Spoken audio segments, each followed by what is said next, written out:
আল্লাহ রাব্বুল আলামিন এই কোরআন নাজিল সম্পর্কে বলছেন, কিতাবুন আনজালনাহু ইলাইকা লিতুখরিজান নাস মিনাজ যুলুমাতি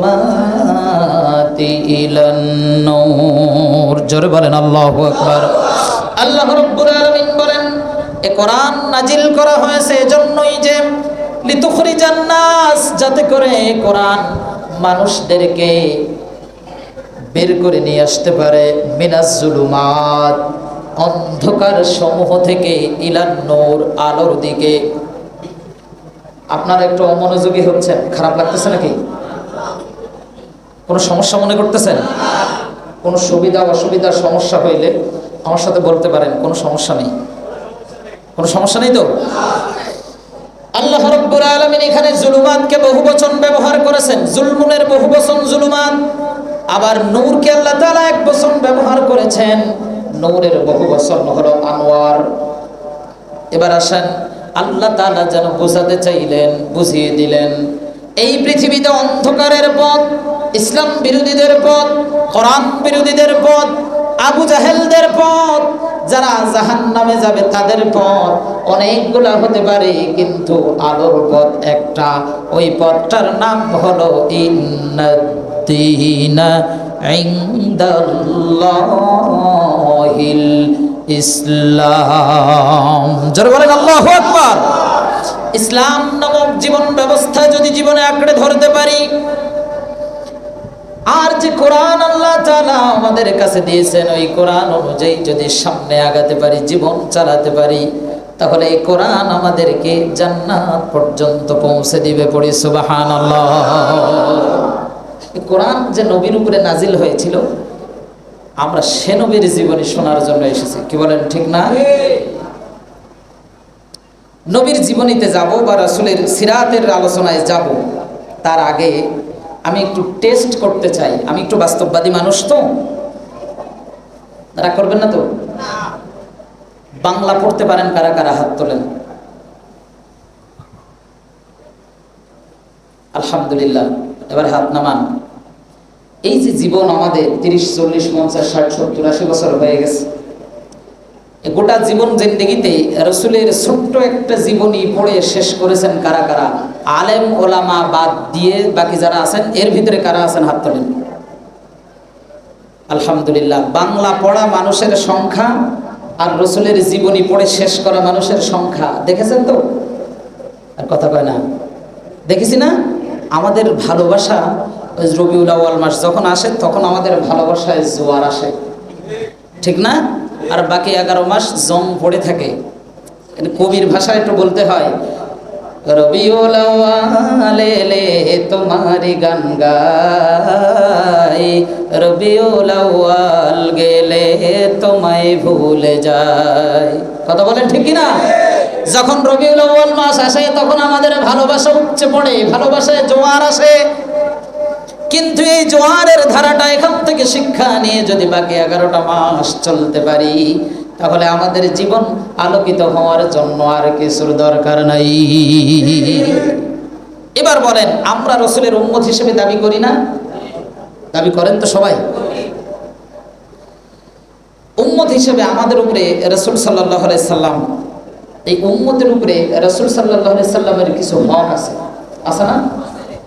রাসূলের জীবনী জন্ম থেকে নিয়ে 40 বছর, ওখান থেকে নিয়ে জীবনীতে অনেকেই আলোচনা করে, শুনেছেন। আমি আজকে উম্মতের উপরে রাসূল সাল্লাল্লাহু আলাইহি সাল্লামের কিছু হক নিয়ে কথা বলবো। শুনবেন না ইনশাআল্লাহ? ইনশাআল্লাহ। এই পৃথিবীর একজন নামকরা লেখক, প্রখ্যাত মুহাদ্দিস আল্লামা আবু বকর আল জাযাইরি রাহমাতুল্লাহ আলাইহি, তিনি তার বিখ্যাত কিতাব হাদাল হাবিব মুহাম্মদ সাল্লাল্লাহু আলাইহি ওয়াসাল্লাম ইয়া মুহিব্বু, এই কিতাবের মধ্যে উম্মতের উপরে রাসূল সাল্লাল্লাহু আলাইহি ওয়াসাল্লামের 10টি হকের কথা বলেছেন। জোরে বলেন, কয়টি? আরো জোরে, কয়টি? 10টি হকের কথা তিনি বলেছেন। এই 10টি হকের হক নিয়ে আজকের আলোচনা হবে। 10টি হক সাথে নিয়ে যাব নাকি তাবারক নেওয়ার সময় মসজিদে রেখে চলে যাব? কথা কয় না? সাথে নিয়ে যাবেন না তাবারক নেওয়ার সময় মসজিদে রেখে শুধু তাবারক নিয়ে বাড়ি যাবেন, কোনটা? এক নম্বর হক, আলোচনা অনেক লম্বা করবো না, চেষ্টা করতেছি 11টার ভিতরে দোয়া করে দেওয়ার চেষ্টা, খেয়াল করেন। এক নম্বর হক আল্লাহ এবং তার রসুলের প্রতি ঈমান আনা। এক নম্বর কি? আল্লাহ এবং তার রসুলের প্রতি। আল্লাহ রাব্বুল আলামিন বলেন, ইয়া আইয়ুহাল্লাযীনা আমানু আমিনু বিল্লাহি ওয়া রাসূলিহি। সূরাতুন নিসা 136 নম্বর আয়াত কারিমার মধ্যে আল্লাহ তাআলা বলেন, ইয়া আইয়ুহাল্লাযীনা আমানু, হে তোমরা যারা ঈমান এনেছো, ভালো করে বুঝেন, আমিনু বিল্লাহি ওয়া রাসূলি, হে ঈমানদারেরা তোমরা ঈমান আনো আল্লাহ এবং তার রাসূলের প্রতি। আল্লাহ কাদেরকে ডাক দিয়েছেন? আলোচনা বুঝতেছেন না? কাদেরকে ডাক দিয়েছেন? ঈমানদারদেরকে। স্কুলের কোনো ছাত্রকে বা শিক্ষা প্রতিষ্ঠানের কোনো স্টুডেন্টকে ডেকে যদি বলা হয় তুমি আবার ভর্তি হও, তাহলে বুঝতে হবে তার ভর্তি প্রক্রিয়ায় কোনো না কোনো জায়গায় সমস্যা আছে। হয়তো ছবি দিতে মনে নেই, তা না হলে জন্ম নিবন্ধন দেয়নি, না হলে বাবা মার জন্ম নিবন্ধনের কার্ড দেয়নি, তা না হলে অন্য জায়গার থেকে প্রশংসাপত্র যেটা পেয়েছে সেটা দেয়নি, কিছু তো একটা আছে ঝামেলা, নাকি? আল্লাহ তাআলা ঈমানদারদেরকে ডেকে বলছেন, তোমরা যে ঈমানের উপরে টিকে আছো ওই ঈমান নিয়ে জান্নাতে যাওয়া যাবে না, বরং তোমরা আবার ঈমান আনো। তার মানে আল্লাহ এবং তার রাসূল যা বলেছেন, যেভাবে বলেছেন, যেভাবে করতে বলেছেন, এই টোটালটা মেনে নেওয়ার নাম হলো ঈমান। পড়ি সুবহানাল্লাহ। আর যদি ঈমান না থাকে, এই আলোচনা আরো দীর্ঘ আলোচনা, সেদিক যাচ্ছে না। ঈমানটা হলো একের মতো। ঈমান কিসের মতো? আমি ঈমান আনলাম, ঈমান আনার পর আমি নামাজ আদায় করলাম, আমার ঈমান নামক একের পাশে একটা শূন্য যুক্ত হলো। কত হলো? রোজা রাখলাম, তার পাশে আরেকটা শূন্য যুক্ত হলো। কত হলো? দান সাদাকা করলাম, তার পাশে আরেকটা শূন্য যুক্ত হলো। এভাবে যত ভালো কাজ করতে থাকবেন একটা একটা শূন্য তার পাশে যখন যুক্ত হতে থাকবে, কিন্তু ঈমান নামক বস্তুটা যদি আমাদের মধ্যে না থাকে, হাজার শূন্য যুক্ত হবে, ফলাফল জিরো হয়ে যাবে। কথা বলেন ঠিক কিনা? আমানতু বিল্লাহি ওয়া মালাইকাতিহি ওয়া কুতুবিহি ওয়া রুসুলিহি ওয়াল ইয়াউমিল আখির ওয়াল কদরি খাইরিহি ওয়া শাররিহি মিনাল্লাহি তাআলা ওয়াল বা'সি বা'দাল মাউত। এটা একটা হাদিস। এটা কি? হাদিসের অংশ। 7টি বিষয়ের প্রতি ঈমান আনার কথা বলা হয়েছে।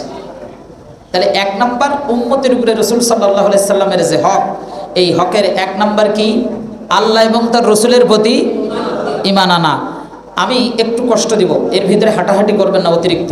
একদম আলোচনার শেষে আপনার পিছনে যারা আছেন না, যার সামনে যতটুকুন জায়গা ফাঁকা আছে, একটু সামনে এগিয়ে এগিয়ে আসবো আর জিকির করে লা ইলাহা। রাগ করেছেন? আপনাদের সামনে কথা বলছিলাম উম্মতের উপরে রাসূল সাল্লাল্লাহু আলাইহি ওয়াসাল্লামের 1 নাম্বার হক আল্লাহ এবং তার রাসূলের প্রতি ঈমান আনা। 2 নাম্বার হক আল্লাহর নবীকে আনুগত্য করা। জোরে বলেন, কি করা? জীবনের সব জায়গায় আল্লাহর নবীকে আনুগত্য করতে হবে। কথা বলেন ঠিক কিনা? যদি তাই আমরা করতে পারি, আল্লাহ রাব্বুল আলামিন বলেন, ওমাইয়ুতিইল্লাহা ওয়া রাসূলাহু ফাউলাইকা মা'আল্লাযীনা আন'আমাল্লাহু আলাইহিম মিনান নাবিয়্যিন। জোরে বলেন আল্লাহু আকবার।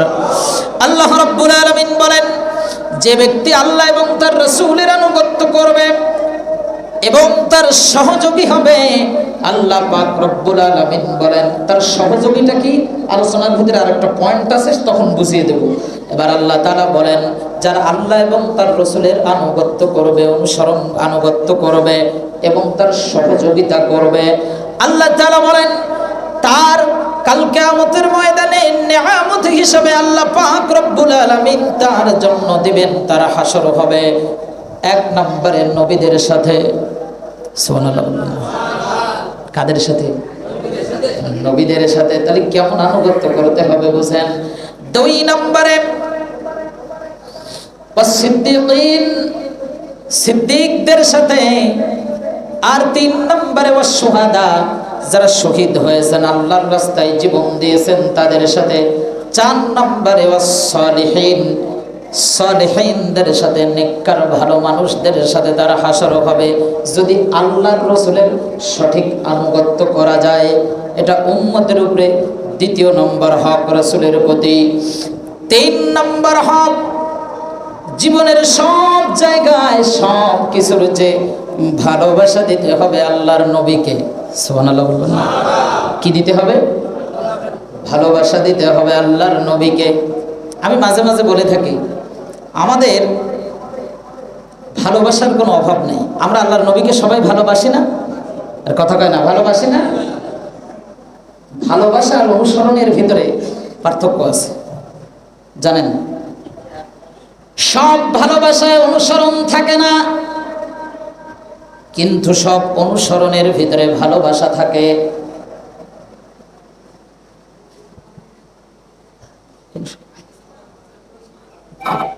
সব ভালোবাসায় অনুসরণ থাকে না, কিন্তু সব অনুসরণে কি থাকে? আপনারা বোঝেন নাই, চুপচাপ বসে আছেন কেন? সমস্যা কোনো? আমার উপরে কোনো রাগ আছে? কেমন ভালোবাসা আমাদেরকে দিতে হবে? আল্লাহ রাব্বুল আলামিন কোরআনুল কারীম সূরাতুত তাওবা এর 24 নম্বর আয়াতে বলেন, কুল ইন কানা আবাউকুম ওয়া আবনাউকুম ওয়া ইখওয়ানুকুম ওয়া আযওয়াজুকুম ওয়া আশীরাতুকুম ওয়া আমওয়ালুন ইqtaraftumuha ওয়া তিজারাতুম تخشون كسادها ومساكن ترضونها أحب إليكم من الله ورسوله। জোরে বলেন আল্লাহু আকবার।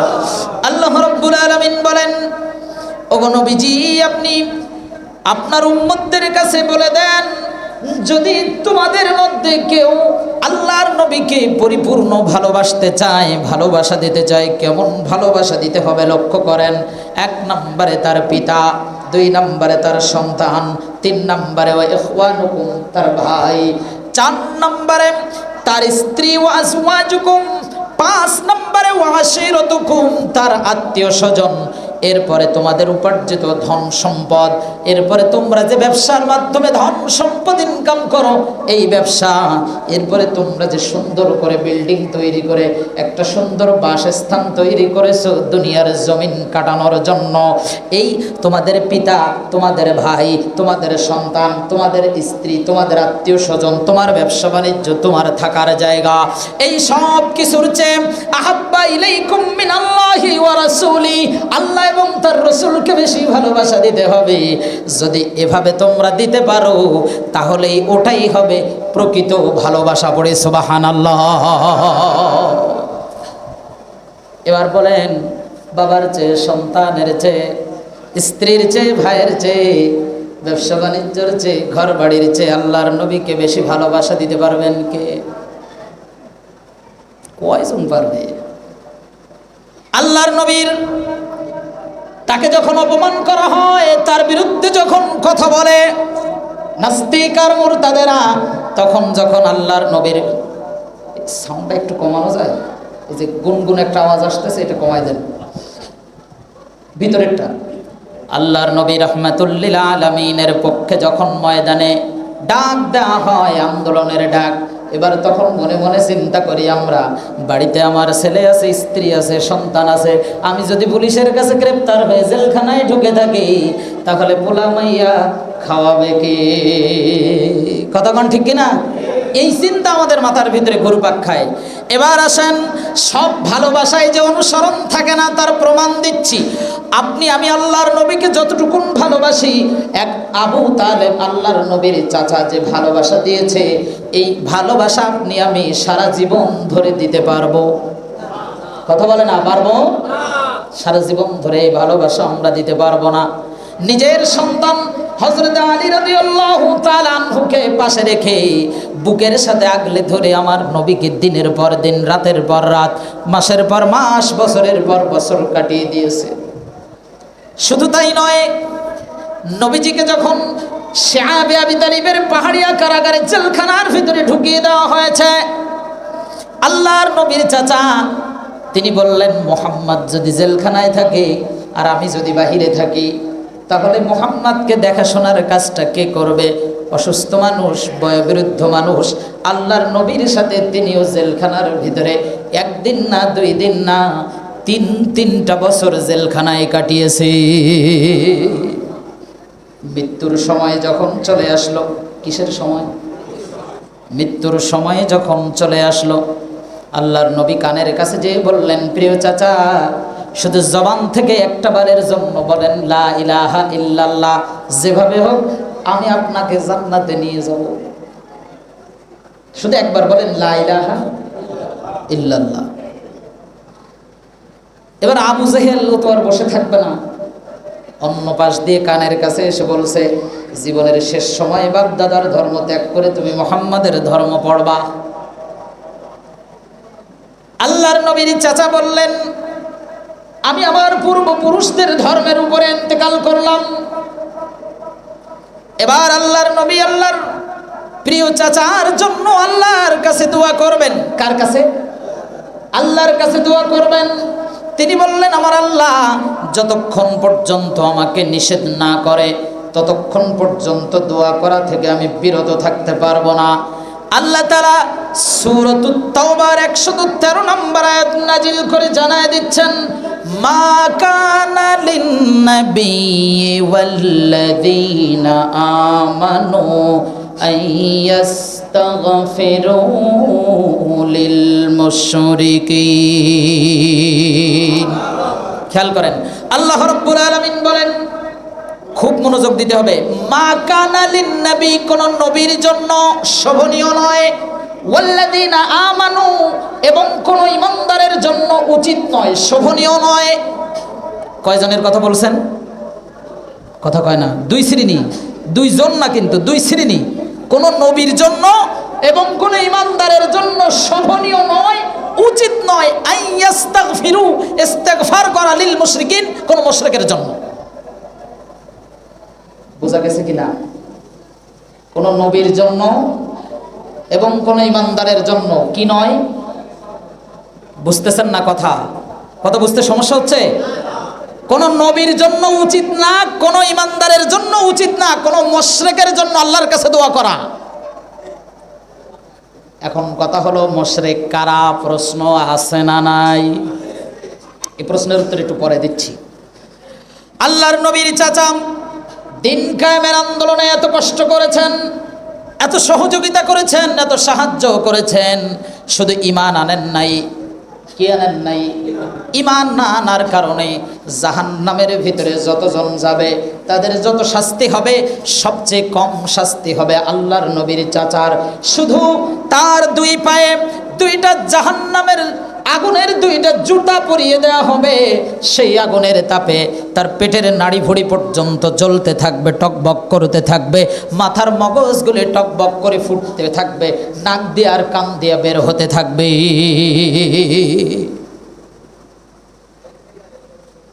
এজন্য শুধু ভালোবাসার নাম অনুসরণ না। আল্লাহর নবীর চাচা সারা জীবন ভালোবেসেছেন, কিন্তু অনুসরণ, আরে কথা কয় না, অনুসরণ। রাসূল আমার ভালোবাসা, রাসূল আমার আলো আশা, রাসূল আমার প্রেম বিরহের মূল আলোচনা, রাসূল আমার কাজে কর্মে অনুপ্রেরণা। সুবহানাল্লাহ বলবেন না? এই গজল শুধু গজলের নাম না, শুধু শুনলে হবে না, গজলে কবি সুন্দর করে বলছেন, রসুল আমার ভালোবাসা, আমার প্রেম, আমার সব কিছুর মূল আলোচনা আমার রসুল। আবার পরে বলছেন, রসুল আমার কাজে কর্মে অনুপ্রেরণা। এবার আপনার কয়টা কাজে আমার রসুল অনুপ্রেরণা দেয়? আপনার ব্যবসা সুদের সাথে লাগানো, কথা কয় না, কথা কয় না। যখন মসজিদে আজান হচ্ছে আপনি তখন আপনার ব্যবসা নিয়ে পড়ে আছেন, ঠিক না? জুমার দিন আপনি মসজিদে আসতেছেন, আপনার দোকান বন্ধ করতে করতে বেলা 1টা, যখন একামত দেয় তখন তাড়াহুড়ো করে আপনি ভিতরে ঢোকেন, আবার নামাজ শেষ হওয়ার সাথে সাথে দৌড়ে যান। এবার আসেন, ইয়া আইয়ুহাল্লাযীনা আমানু ইযা নুদিয়া লিস-সালাতি মিন ইয়াউমিল জুমআতি ফাসআউ ইলা যিকরিল্লাহ। এই আয়াতের তাফসীরের ভিতরে মুফাসসিরিনে কেরাম লিখতেছেন, আজান হওয়ার পরে, জুমার দিন আজান হওয়ার পরে 1 টাকার বেচা কেনা যে করবে হারাম, হারাম এবং হারাম। এমনি এমনি আল্লাহর নবী আপনাকে অনুপ্রেরণা দিবে? অত সোজা। আপনি আমি যে ভালোবাসা দিয়েছি, আব্দুল্লাহ ইবনে উবাই আল্লাহর নবীর সময় নিজে বেঁচে থাকা অবস্থায় তার চেয়ে বেশি ভালোবাসা দিয়েছে, কথা বলেন ঠিক কিনা? আল্লাহর নবীর হাতে হাত দিয়ে কালেমা পড়ে ইসলাম কবুলকারী, আল্লাহর নবীর পিছনে নামাজ আদায় করত, বাপরি চুল ছিল, মাথায় পাগড়ি ছিল, লম্বা দাড়ি ছিল, লম্বা জুব্বা ছিল, একেবারে নবীর পিছনে নামাজ আদায় করতেন। মাঝে মাঝে আমার নবী যখন ইমামতির মুসল্লায় দাঁড়াবেন, ঠিক তখন এই 2 কাঁধে আব্দুল্লাহ ইবনে উবাই ইবনে সুলুল এরকম হাত দিয়ে জাতির দিকে ফিরিয়ে দিয়ে বলতেন, হে জাতি, তোমরা দেখে নাও একটা জান্নাতি চেহারা। বলেন তো, এরকম পাম যে মারতে পারে, তেল যে মারতে পারে, এই লোক পরবর্তীতে মুনাফিক হবে, এটা কি মানে মেনে নেওয়া যায়? এটা মানা যায়? আব্দুল্লাহ ইবনে উবাই ইবনে সুলুল আল্লাহর নবী বেঁচে থাকা অবস্থায় এরকম মুনাফিক মার্কা লোক আছে না নাই? কথা কয় না, আছে না নাই? এই আব্দুল্লাহ ইবনে উবাই ইবনে সুলুল, মুনাফিকদের অনেকগুলো আলামত আছে, প্রায় 16টা আলামত আছে। কয়টা? আপনারা তো সারা জীবন পড়েছেন 3টা, আর হাদিসে 4টা। মুনাফিকের 16টা আলামত আছে। তার মধ্যে প্রথম আলামত হলো এরা ভালো কাজে বাধা প্রদান করে আর খারাপ কাজের হুকুম দেয়। আছে না নাই? বলেন না, আছে না নাই? এই তো আমার সাথেই তো হয়েছিল মনে হয়, এই আশপাশে কোথাও। ক্ষমতার চেয়ার পেলে সবাই চলে হেলে দোলে, নীতি আর আদর্শ সব রাখে তখন শিকাই তুলে। কথা বলেন ঠিক কিনা? ক্ষমতার চেয়ার টিকিয়ে রাখার জন্য আবু জেহেল, আবু লাহাব বা সেইবারা যা করেছিল, গত 17 বছর আমাদের সাথে তাই হয়েছে। এই মুনাফিক মার্কা লোকদের অন্যতম 1 নম্বর গুণ, এরা ভালো কাজে বাধা প্রদান করে, খারাপ কাজের হুকুম দেয়। আল মুনাফিকুন ওয়াল মুনাফিকাত, মুনাফিক পুরুষ এবং মুনাফিক নারী, বাদহুম মিন বাদ, তারা একে অপরের দোষক। এই মুনাফিকরা ভালো কাজে বাধা প্রদান করে আর খারাপ কাজে কি করে? বলেন না কি করে? ইয়ামুরুনা বিল মুনকারি ওয়া ইয়ানহাউনা আনিল মারুফ। সূরাতুত তাওবার ভিতরে আল্লাহ তাআলা বলছেন, এটা হলো মুনাফিকদের আলামত। এরকম 16টা আলামত আছে। কয়টা? কথা বলে না, কয়টা? আপনি দেখতে পাবেন মাথায় টুপি আছে, মুখে দাড়ি আছে, মসজিদে নামাজ আদায় করতেছে, রমজানের রোজা রাখতেছে, দান সাদাকা করার সময় আবার কাড়ি কাড়ি টাকাও মসজিদে দান করতেছে, কিন্তু মুনাফিক মার্কা আলামত তাদের ভিতরে থাকার কারণে মুনাফিকদের শাস্তি হবে 3টা। জোরে বলেন কয়টা? আরো জোরে কয়টা? 1 নম্বর শাস্তি, আল্লাহর লানত তাদের উপরে। এই মুনাফিকের কথা কেন আনলাম? এই মুনাফিক মার্কা লোক এরাও আল্লাহকে, আল্লাহর নবীকে ভালোবাসা দিত, শুধু অনুসরণ করে নাই। কি করে নাই? অনুসরণ করে নাই। 1 নম্বর শাস্তি, মালউনিনা আইনামা সুকিফু উখিযু ওয়া কুতিলু তাকতিলা। 1 নম্বর আল্লাহর লানত তাদের উপরে। 2 নম্বর আল্লাহ তাআলা ওয়াদা করতেছেন, ওয়াদাল্লাহুল মুনাফিকিনা ওয়াল মুনাফিকাতি ওয়াল কুফারা নারা জাহান্নাম খালিদিনা ফিহা। মুনাফিক পুরুষ এবং মুনাফিক নারী এরা আল্লাহর জাহান্নামে থাকবে এবং সদা সর্বদা চিরস্থায়ী। 3 নম্বর আল্লাহ তাআলা বলছেন, ইন্নাল মুনাফিকিনা ফিদ দারকিল আসফালি মিনান নার। এই মুনাফিকরা জাহান্নামের একেবারে তলদেশে অবস্থান করবে। সব কিছু মেনে নিয়েছিল, আল্লাহর নবীকে নবী হিসাবেও স্বীকৃতি দিয়েছিল, শুধু মানে নাই যখন আন্দোলনের কাজ আসছে, জিহাদ ফি সাবিলিল্লাহর কাজগুলো যখন এসেছে, তখন তারা ময়দানে আসেনি। এই আব্দুল্লাহ ইবনে উবাই ইবনে সুলুল উহুদের ময়দান থেকে 300 সৈন্য নিয়ে ভেগে গিয়েছিল। ফলশ্রুতিতে আমার নবীর দান্দান মুবারক শহীদ হয়েছে, মাথার হেলমেট ভেঙে মাথার ভিতরে ঢুকে গিয়েছে। ভালোবাসা এমনি এমনি কয়। ঠিক এই সময় হযরত তালহা রাদিয়াল্লাহু তাআলা আনহু আল্লাহর নবীকে বেষ্টন করে রেখেছেন। তার পিঠে একটা দুইটা না 80টা তীর নিক্ষেপ হয়েছে। জোরে বলেন কয়টা? আরো জোরে কয়টা? 80টা তীর। কয়জন খেয়েছেন? কয়জন আছে তার পিঠে গুলি আছে? হ্যাঁ, পুলিশের লাঠির বাড়ি আছে কয়জনের পিছনে? এ আপনাদের এই ঈদগাহ থেকে মনে হয়, ঈদগাহ থেকে আলোচনা করতে করতে সূরা সূরার 13 নম্বর আয়াতের আলোচনা করতেছিলাম আমি, একামতে দ্বীনের গুরুত্ব সম্পর্কে। আগান দিয়ে বাগান দিয়ে পুলিশ আমারে বের করে দিয়েছিল। এই সময় এই যে ইলু ভাই বসা আছে এখানে, ইলু ভাই, এরা কয়েকজন মানুষ, না রক্তের সম্পর্ক, শুধু আত্মার সম্পর্ক, কলিজার সম্পর্কের জন্য কি না করেছে আমার জন্য ওই সময়, ভাবা যায় না। আচ্ছা বলেন তো তারা এখন কোথায়? আল্লাহ তাআলা ছাড় দেন কিন্তু ছেড়ে, কথা বলে না, ছেড়ে। ফেরাউনের মতো মানুষকে যদি 450 বছরের ক্ষমতা আল্লাহ তাআলা পানিতে চুবিয়ে চুবিয়ে মারতে পারে, নমরুদ সারা পৃথিবীর রব দাবি করেছিল, গোটা পৃথিবী যার আঙ্গুলের ইশারায় চলতো, বাথরুমের ভিতরে কাঠের জুতা দিয়ে পিটিয়ে পিটিয়ে দুনিয়ার থেকে বিদায় দিতে পারে, তাহলে 17 বছরের স্বৈরাচারী শাসক এ তো আল্লাহ তাআলার কাছে কিচ্ছু না। কি বলেন? কিচ্ছু। এখন যারা সাদাবাজি করতেছে, টেন্ডারবাজি করতেছে, এখন যারা মানুষের মাথায় বন্দুক ঠেকিয়ে হুমকি ধামকি দিচ্ছে, আল্লাহ তাআলার এদেরকে শায়েস্তা করতে 1 সেকেন্ড সময় লাগে? কথা বলে না, সময় লাগে? আমরা তো ইতিহাস থেকে শিক্ষা নেই না, আমরা আবু জেহেল থেকে শিক্ষা নেই না, উতবা থেকে শিক্ষা নেই না, যাদের জন্য আল্লাহর নবীর নাম ধরে ধরে 7 জনের জন্য বদদুয়া করেছিলেন। কয়জন? 7 জন। একজন সাহাবী বলছেন, বদরের কূপের ভিতরে আমি এই 7 জনের লাশ পড়ে থাকতে দেখেছি। আর রাহিকুল মাখতুম পড়লে দেখতে পাবেন আল্লাহর নবীর বিরুদ্ধে যারা অ্যাকশন নিয়েছে, সে অ্যাকশনের কথায় পরে আসতেছি, কোন কোন পদ্ধতিতেই দাওয়াতি দ্বীনের কাজে বাধা প্রদান করবে, এটাও আছে আজকের পয়েন্টের ভিতরে। আচ্ছা, এরা ইতিহাস থেকে শিক্ষা নেয় না। যদি বলেন কি নেয় না? এরা বোঝে না যে আমার বাপ বেঁচে নেই, আমার দাদা বেঁচে নেই, তার বাপ বেঁচে নেই, দাদার বাপ বেঁচে নেই, দাদার বাপের বাপও বেঁচে নেই দুনিয়ায়, আমিও চিরদিন বেঁচে থাকবো না। যতদিন থাকি আল্লাহ আল্লাহ রসুলের পথে বেঁচে টিকে থাকি, এই জিনিসটা মাথায় মোটে কাজ করে। আপনি সোজা বাংলা বোঝেন না যে আল্লাহ আপনাকে আমাকে তৈরি করেছেন, আপনি যদি ওই আল্লাহর হুকুম মতো না চলেন, তাহলে ওই আল্লাহ কিয়ামতের ময়দানে আপনার সাথে থাকবে। জোরে বলেন থাকবে। ওমান আ'রাদা আন যিকরি ফাইন্না লাহু মাঈশাতান দনকা ওয়া নাহশুরুহু ইয়াওমাল কিয়ামাতি আমা। আল্লাহু আকবার। সূরাতুত তাহার মধ্যে আল্লাহ তাআলা বলেন, যারা আল্লাহর হুকুম অনুযায়ী না চলবে, আল্লাহর জিকির তথা কোরআন অনুযায়ী নিজের জীবন পরিচালনা না করবে, এদের জন্য শাস্তি হলো 2টা। জোরে বলেন কয়টা? 1 নম্বর শাস্তি, কিয়ামতের ময়দানে দুনিয়ার জীবন এরা সংকীর্ণ করে দেবে। আল্লাহ কি করে দিবে? সংকীর্ণ করে দিবে। আপনার লক্ষ লক্ষ টাকা পয়সা আছে, ক্ষমতা আছে, বাহাদুরি আছে, কিন্তু ডাক্তারের কাছে গেছেন, ডাক্তার বলে দিয়েছে তুই ঘাস খাবি। কি খাবি? জোরে বলেন না, কি খাবি? মানে তুই সবজি খাবি, তোর জন্য হাঁসের গোশ, গরুর গোশ, ছাগলের গোশ, এগুলো তোর জন্য না, তোর জন্য ঘাস। তোর জন্য কি?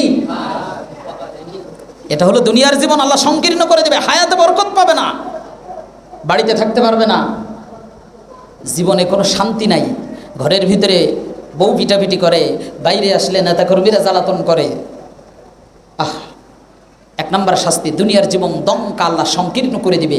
2 নম্বর শাস্তি, কিয়ামতের ময়দানে আল্লাহ তাআলা তাদেরকে অন্ধ করে উঠাবে। আল্লাহ তাআলার কাছে তারা জিজ্ঞেস করবে, ও আল্লাহ, দুনিয়ায় তো আমি চক্ষুষ্মান ছিলাম, আমার তো চোখ ছিল।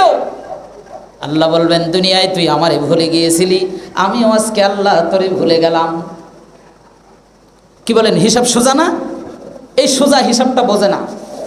আল্লাহ বলবেন, 16 নম্বর পারা একেবারে শেষ পৃষ্ঠায় দেখবেন, সূরাতুত তাহা, সম্ভবত 124 নম্বর আয়াত, সম্ভবত আল্লাহ তাআলা বলবেন, দুনিয়ায় তুই আমারে ভুলে গিয়েছিলি, আজকে আমি তোরে ভুলে গেলাম। যে কথা বলছিলাম, মুনাফিক সরদার আব্দুল্লাহ ইবনে উবাই ইবনে সুলুল মৃত্যুর সময় ওসিয়াত করে যাচ্ছে নিজের সন্তানকে, বাবা আমি জীবনে যা করেছি এইগুলো নিয়ে যদি কবরের মধ্যে যাই, আমার কবরে আযাব ছাড়া আর কিচ্ছু হবে না। ওসিয়াত করে গেলাম, আল্লাহর নবীর গায়ের জামা দিয়ে আমার কাফনের কাপড়ের ব্যবস্থা করে দিবা। আল্লাহর নবী নিজের গায়ের জামা খুলে দিলেন। শুধু তাই নয়, নিজের মুখের লালা দিলেন আব্দুল্লাহ ইবনে উবাই ইবনে সুলুলের জন্য। এবার জানাজার সময় যখন হয়ে গেল, মসজিদে নববীর ভিতরে 17 জন সাহাবীদেরকে নিয়ে বসা। কয়জন? জোরে বলেন না, কয়জন? 17 জন সাহাবীকে নিয়ে বসা। আল্লাহর নবী জানাজার জন্য উঠে দাঁড়ালেন। হযরত ওমর রাদিয়াল্লাহু তাআলা আনহু আল্লাহর নবীর জামা টেনে ধরেছেন। ইয়া রাসূলুল্লাহ, ইয়া হাবিবাল্লাহ, কার জানাজা পড়ার জন্য যাচ্ছেন? এই তো সেই মুনাফিক সরদার যে আম্মাজান আয়েশা সিদ্দিকা রাদিয়াল্লাহু তাআলা আনহার বিরুদ্ধে অপবাদ রটিয়েছিল। আম্মাজান আয়েশার সাথে নাকি একজন সাহাবীর অবৈধ সম্পর্ক আছে। নাউজুবিল্লাহ বলবেন না? আম্মাজান আয়েশার সাথে নাকি একজন সাহাবীর অবৈধ সম্পর্ক আছে। এজন্য মুনাফিকদের দ্বিতীয় নম্বর আলামত হলো এরা ভালো মানুষদের বিরুদ্ধে গুজব রটায়। মুনাফিক মার্কা লোক আপনারা খালি চিনে রাখবেন এলাকায় কারা কারা আছে। এখন দেখবেন খুব ইসলামের দিকে ঘেঁষাঘেঁষি করে পিঠ বাঁচানোর জন্য। ওগো নবীজি, আপনি কি ভুলে গেলেন উহুদের ময়দান থেকে এরাই তো আপনার পিছন দিক থেকে লোক নিয়ে ভেগে গিয়েছিল। সারা জীবন ইসলামের বিরুদ্ধে কত কটূক্তি, কত অপপ্রচার, আপনি এর জানাজা পড়াতে যাবেন? আল্লাহর নবী বললেন, আমার আল্লাহ এখনো নিষেধ করে নাই। সুবহানাল্লাহ বলবেন না? এবার আল্লাহর নবী জানাজার ময়দানের জন্য জানাজার মুসল্লায় দাঁড়িয়ে গেলেন ইমামতির জায়গায়। ঠিক এমন সময় হযরতে জিবরিল আমিন এসে হাজির হয়ে গেলেন, জানায় দিলেন আল্লাহর নবীকে, ওগো নবীজি, ওয়ালা তুসাল্লি আলা আহাদিম মিনহুম মাতা আবাদাও ওয়ালা তাকুম আলা কবরি। জোরে বলেন আল্লাহু আকবার। আল্লাহ রাব্বুল আলামিন বলেন, ওয়ালা তুসাল্লি আলা আহাদিম মিনহুম মাতা আবাদা। ওগো নবীজি, এই মুনাফিক সরদারের জানাজা পড়া যাবে। ওয়ালা তুসাল্লি, মানুষ বলে কয় সাধারণ মানুষ কোরআন বোঝে না, কোরআন বুঝাইলে বোঝে। ওয়ালা তুসাল্লি, এর জানাজা পড়া যাবে না। আলা আহাদিম মিনহুম মাতা আবাদা, এখান থেকে কিয়ামত পর্যন্ত এই মুনাফিকদের আন্ডা বাচ্চা যতজন দুনিয়ায় থাকবে এরা মারা যাওয়ার পরে জানাজা পড়া যাবে না। মুনাফিকদের ব্যাপারে আল্লাহ তাআলার 1 নম্বর সিদ্ধান্তের জানাজা পড়া যাবে না। 2 নম্বর সিদ্ধান্ত, ওয়ালা তাকুম আলা কবরি, এর কবরের পাশেও দাঁড়ানো যাবে না। আপনি আছেন কোথায়? এই মুনাফিকদের জানাজা আমরা মাইকিং করে ডেকে ডেকে পড়াই, আবার 40 দিনে 40 জম্মের খাওয়া খাই। 3 নম্বর সিদ্ধান্ত, মুনাফিকদের জন্য দোয়া করা যাবে না। ইস্তাগফির লাহুম ওয়ালা তাস্তাগফির লাহুম ইন তাস্তাগফির লাহুম 70 মাররা। মুনাফিকদের জন্য আল্লাহর নবী করছেন, আমি দোয়া করব তো করব, 70 বার দোয়া করব তার জন্য। আল্লাহ তাআলা জানায় দিচ্ছেন, ওগো নবীজি, 70 বার যদি আপনি তার জন্য দোয়া করেন, আপনার দোয়া আল্লাহর আরশে আজিম পর্যন্ত পৌঁছাবে না। এই মুনাফিক সরদার আল্লাহর নবীকে কম ভালোবাসা দেয় নাই শুধু অনুসরণ না করার কারণে। এজন্য শুধু ভালোবাসার ভিতরে অনুসরণ থাকে না, অনুসরণের ভিতরে ভালোবাসা অনুসরণ দুটোই থাকে। কথা বলেন ঠিক কিনা? এবার আসেন, ভালোবাসা কারে বলে? একজন মহিলা উহুদের প্রান্তরে যখন খবর এলো আল্লাহর নবী দুনিয়ার থেকে বিদায় নিয়ে চলে গেলেন, একজন মহিলা উহুদের প্রান্তরের দিকে দৌড় দিয়েছেন। এবার অন্য মানুষেরা বলে, ও মহিলা কোথায় যাও? উহুদের প্রান্তরে তোমার বাবা দুনিয়ার থেকে বিদায় নিয়ে চলে গেছে। মহিলা বলে, বাবা কেমন আছে জানতে চাই না, তোমরা আগে বলো আমার নবী কেমন আছে। আরো কিছু দূর যাওয়ার পর মহিলাকে ডাক দিয়ে বলা হলো, মহিলা কোথায় যাও? ওই উহুদের প্রান্তরে তোমার ভাই দুনিয়ার থেকে বিদায় নিয়ে চলে গেছে। আরো কিছু দূরে যাওয়ার পর আরেকজন বলে, মহিলা কোথায় যাও? তোমার স্বামী উহুদের ময়দানে শাহাদাত বরণ করেছে। এবার মহিলা ডাক দিয়ে বলে, স্বামী কেমন আছে জানতে চাই না, ভাই শহীদ হয়েছে জানতে চাই না, বাবা শহীদ হয়েছে জানতে চাই না, তোমরা আমাকে জানাও আমার নবী কেমন আছে? আমার বাবা শহীদ হয়ে গেছে। ওগো নবীজি, আমার ভাই শহীদ হয়ে গেছে। যতটুকু না কষ্ট পেয়েছি, সব কষ্টগুলো ধুয়ে মুছে সাফ হয়ে গেছে। অন্তরে আর কষ্ট নাই যখন আপনার জীবিত চেহারাটা আমি দেখেছি। রাসূল আমার ভালোবাসা, রাসূল আমার আলো আশা, রাসূল আমার প্রেম বিরহের মূল আলোচনা, রাসূল আমার কাজে কর্মে অনুপ্রেরণা। কথা বলেন ঠিক কিনা? দেখেন, যখন দারুণ দুঃখ নামে আমার জীবন জুড়ে, বিপদ আপদ মুসিবতে মরি পুড়ে পুড়ে, তখন তোমার বদরহদ যোগায় সান্ত্বনা। রাসূল আমার কাজে কর্মে অনুপ্রেরণা। বলেন আমিন। আল্লাহর নবীর জীবনের সকল ক্ষেত্রে যেন আমাদের জীবনে অনুপ্রেরণা হয়, আমরা যেন পালন করতে পারি। বলেন আমিন। কষ্ট হচ্ছে নাকি? উম্মতের উপরে রাসূল সাল্লাল্লাহু আলাইহি ওয়াসাল্লামের হক বলছিলাম, মনে আছে তো? 1 নম্বর হক আল্লাহ এবং তার রাসূলের প্রতি ঈমান আনতে হবে। 2 নম্বর হক আনুগত্য করতে হবে। 3 নম্বর হক জীবনের সব কিছুর যে ভালোবাসা দিতে হবে আমার নবীকে। আর 4 নম্বর আল্লাহর নবীকে অনুসরণ করতে হবে। জোরে বলেন, কি করতে হবে? অনুসরণ করতে হবে জীবনের সব জায়গায়। কথা বলেন ঠিক কিনা? আল্লাহর কোরআন বলছে, কুল ইন কুনতুম তুহিব্বুনাল্লাহা ফাত্তাবিউনি ইউহিব্বুকুমুল্লাহ ওয়া ইয়াগফির লাকুম যুনুবাকুম ওয়াল্লাহু গফুরুর রহিম। আল্লাহ রাব্বুল আলামিন বলেন, ওগো নবীজি, আপনি লোকদেরকে বলে দেন, আপনার উম্মতদেরকে বলে দেন, যদি তোমরা আল্লাহকে প্রকৃত অর্থেই ভালোবাসতে চাও, আল্লাহকে যদি ভালোবাসো, তাহলে তোমরা যে কাজটা করবা, ফাত্তাবিউনি, তোমরা আল্লাহর নবীকে অনুসরণ করো।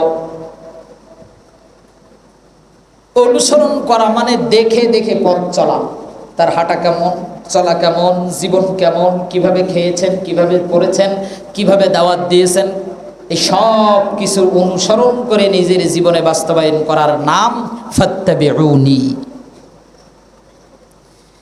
যদি এই কাজটা তোমরা করো, আল্লাহর নবীকে যথাযথ পন্থায় যদি অনুসরণ করা যায়, তাহলে আল্লাহ তাআলার পক্ষ থেকে 3টা পুরস্কার আছে। জোরে বলেন, কয়টা? 1 নম্বর পুরস্কার ইউহিব্বুকুমুল্লাহ, আল্লাহর ভালোবাসা পাওয়া যাবে। সুবহানাল্লাহ বলবেন না? 2 নম্বর ওয়া ইয়াগফির লাকুম, আল্লাহ তাআলা তার জিন্দেগির গুনাহগুলি আল্লাহ মাফ করে দিবেন। আর 3 নম্বর যুনুবাকুম, আল্লাহ তাআলা তার গুনাহগুলি মাফ করে দিবেন। এই 2টি পুরস্কার যারা আল্লাহর নবীকে অনুসরণ করতে পারবে, তারে 4 নম্বর আল্লাহর নবীকে অনুসরণ করতে হবে। এবার আসেন 5 নম্বর। আল্লাহ রাব্বুল আলামিন ডাক দিয়ে বলছেন, 5 নম্বর উম্মতের উপরে রাসূল সাল্লাল্লাহু আলাইহি সাল্লামের হক, আল্লাহর নবীকে সম্মান করতে হবে। জোরে বলেন, কি করতে হবে? আরো জোরে, কি করতে হবে? সম্মান করতে হবে। আল্লাহর নবী রাহমাতুল লিল আলামিন সাহাবায়ে কেরামদেরকে নিয়ে বসা। সম্মান কারে বলে দেখেন, কাদেরকে নিয়ে বসা? সাহাবীদেরকে নিয়ে। আল্লাহর নবী কথা বলছেন, সাহাবীরা কথা বলছেন, আল্লাহর নবী কথা বলছেন, সাহাবীরা কথা বলছেন। ঠিক এমন সময় আল্লাহর নবীর চেয়ে সাহাবীদের গলার আওয়াজ উঁচু হয়ে গেছে। কি হয়ে গেছে? উঁচু হয়ে গেছে। আল্লাহ রাব্বুল আলামিন সাহাবীদের এই গলার আওয়াজ উঁচু হয়ে যাওয়াটাকে আল্লাহ তাআলা মেনে নিতে পারেন নাই। তার বন্ধু, তার হাবিব যখন কথা বলবে, তখন তার সামনে বসে কথা বলার সময় সাবধানে কথা বলো। আল্লাহ তাআলা জানায় দিচ্ছেন, ইয়া আইয়ুহাল্লাযীনা আমানু লা তারফাউ আসওয়াতাকুম ফাওকা সাওতিন নবী। জোরে বলেন আল্লাহু আকবার। আল্লাহ তাআলা জানাই দিচ্ছেন, হে ঈমানদারগণ, লা তারফাউ, তোমরা উঁচু করো না, আসওয়াতাকুম, তোমাদের আওয়াজ, ফাওকা সাওতিন নবী, নবীর উপরে। তোমরা তোমাদের আওয়াজ কি করো না? নবীর উপরে উঁচু করো না। যারা এটা করবে, ওয়ালা তাজহারু লাহু বিল কওলি কাজাহরি বা'দিকুম লিবাদিন, যারা এমনটা করবে, আন তাহবাতা আমালুকুম, তার জিন্দেগির সব আমলগুলো আল্লাহ তাআলা বরবাদ করে দিবে। এবার আল্লাহর নবী বলছেন, ও সাহাবীরা, আমার খুব মনে পড়ে আমার ভাইদের কথা। আল্লাহর নবীর সাহাবীরা বলছেন, ইয়া রাসূলুল্লাহ, ইয়া হাবিবাল্লাহ, আমরা তো আপনার ভাই, আপনার সামনে আছি। আল্লাহর নবী বললেন, না, তোমরা আমার ভাই না, তোমরা আমার সাহাবী। আমার ভাই হবে তারা যারা আমাকে না দেখে আমাকে অনুসরণ করবে, আমার উপর ঈমান আনবে। কথা বুঝেছেন? মানে আমাদেরকে আল্লাহর নবী ভাই বলে সম্বোধন করেছেন।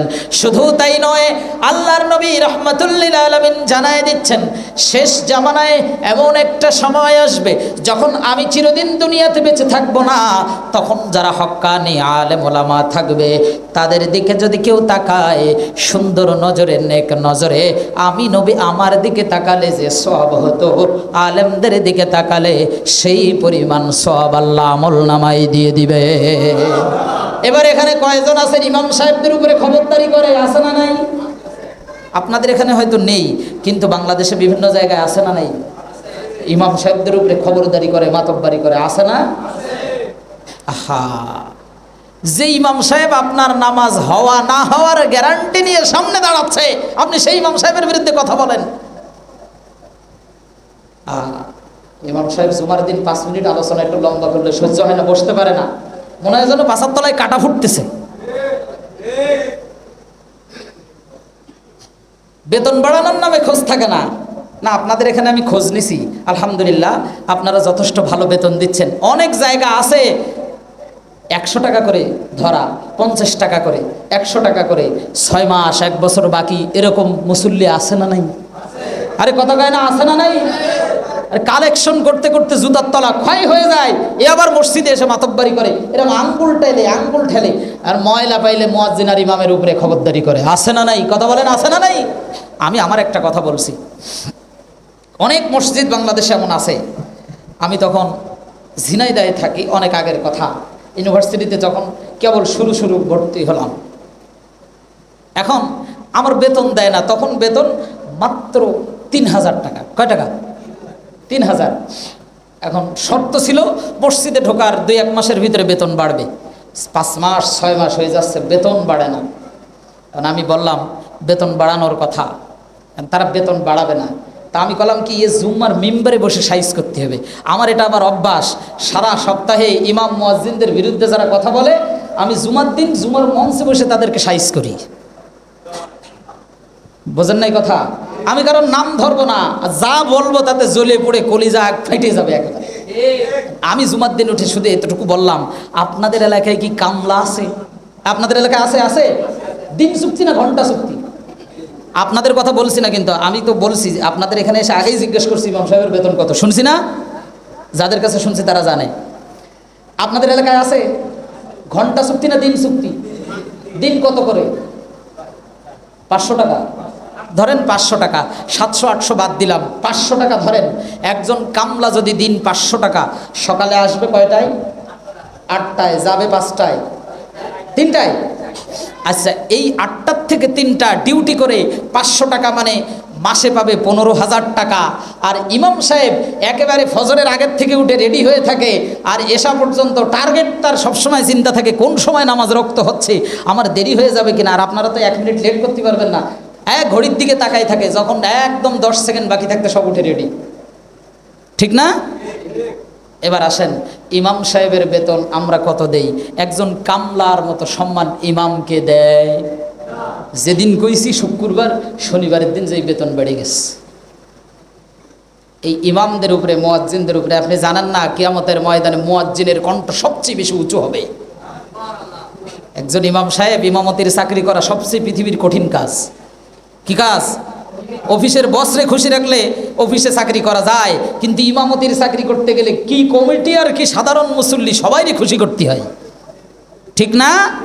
আর এদের উপরে খবরদারি করে আল্লাহর নবীর ওয়ারেস যারা, কি যারা ওয়ারেস কারে বলে? যারা মৃত্যুবরণ করার পরে তার সম্পদের ভাগীদার হয় তাদেরকে বলে, আরে কথা কয় না, তাদেরকে বলে।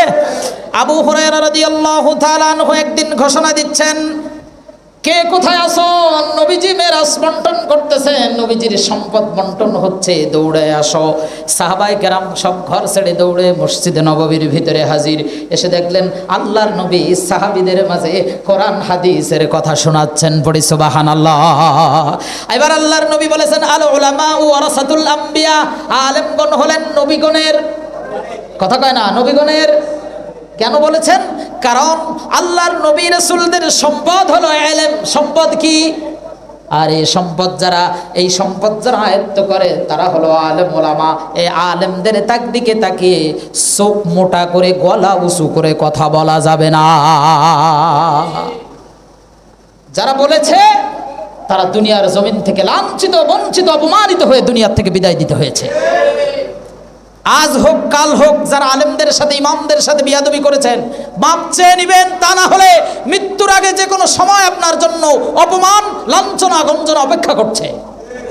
যে কোনো সময় একদিন হবে। ইমাম আবু হানিফা রাহমাতুল্লাহ আলাইহি বলেছেন, যারা আলেমদের সাথে বিয়াদবি করে তোমরা তার ব্যাকগ্রাউন্ড চেক করে দেখো, ও বৈধ সন্তান হতে পারে না।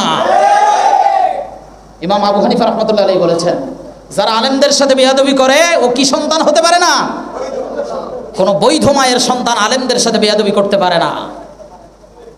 নবী রাসূলদের যেমনি সম্মান দিতে হবে, তারা এখন দুনিয়াতে বেঁচে থাকা অবস্থায় সম্মান পাবে, বেঁচে থাকা না অবস্থায় ইন্তেকালের পরে, ওফাতের পরেও তারা সম্মান পাবে।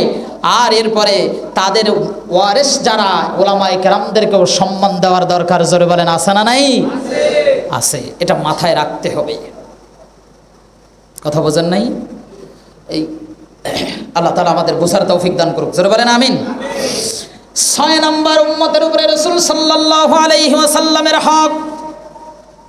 6 নম্বরের হক, আল্লাহর নবীকে সহযোগিতা করতে হবে। জোরে বলেন, কি করতে হবে? সহযোগিতা করতে হবে। এবার প্রশ্ন আসতে পারে, হুজুর আমরা আবার নবীকে কি সহযোগিতা করব?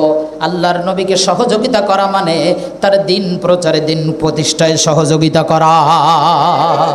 এবার আসেন, বলেন তো আল্লাহর নবীকে আল্লাহ কেন দুনিয়ায় পাঠিয়েছেন? দিন প্রচার না, দিন কায়েমের জন্য। কি জন্য? দিন কায়েমের জন্য। আমি দলিল দিয়ে দিচ্ছি। আমরা তো ভালোবাসা কম করি না। জীবনে বহুত সিরাতুন নবী, মিলাদুন নবী চলে গেছে, কিন্তু শিক্ষা নিতে পারলাম না। শুধু আসলাম, আনাকুম জানাকুম, আর পেট ভরবে, তাবারক নিয়ে বাড়ি চলে যাব। আল্লাহর নবী এবার যা বলবো সেটা হজম করার জন্য, সেটা বোঝার জন্য যথেষ্ট মন মানসিকতা আর মনোযোগ দরকার।